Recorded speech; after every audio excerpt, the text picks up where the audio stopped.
सामईन मोहतरम, ज़ुल्हिज्जा के बाद मुहर्रमुल हराम का महीना शुरू हो रहा है और यकम मुहर्रम 24 हिजरी को इस्लामी तारीख में एक अलमनाक हादिसा पेश आया कि इस तारीख को मुराद रसूल खलीफा सानी हज़रत उमर रज़ी अल्लाह तआला अन्हो की शहादत हुई।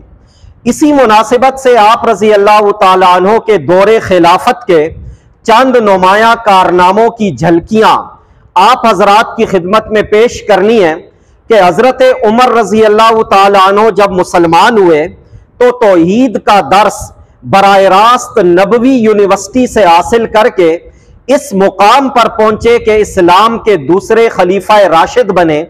सैयदना सिद्दीक़ अकबर रजी अल्लाह तआला अन्हु के बाद मसनद खिलाफत पर फायज हुए और 10 साल से जायद अरसा तक खलीफतुल मुस्लिमीन रहे। आपका दौरे खिलाफत हर एतबार से मिसाली था।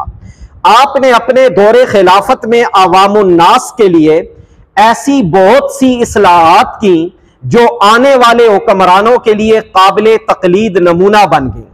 मसलन सबसे पहले इस्लामी सन और तारीख का इजरा आपने किया। सबसे पहले आपने बाकायदा अदालतें कायम की और उनमें काजी मुकर्रर किए। सबसे पहले पुलिस का महकमा और फौजी छावनी का कयाम आपके जमाने खिलाफत में अमल में लाया गया और सबसे पहले आपने जराइम के सद्देबाब के लिए जेलें तामीर करवाई और सबसे पहले आपने मुख्तलिफ शहरों में मेहमान खाने कायम करवाए।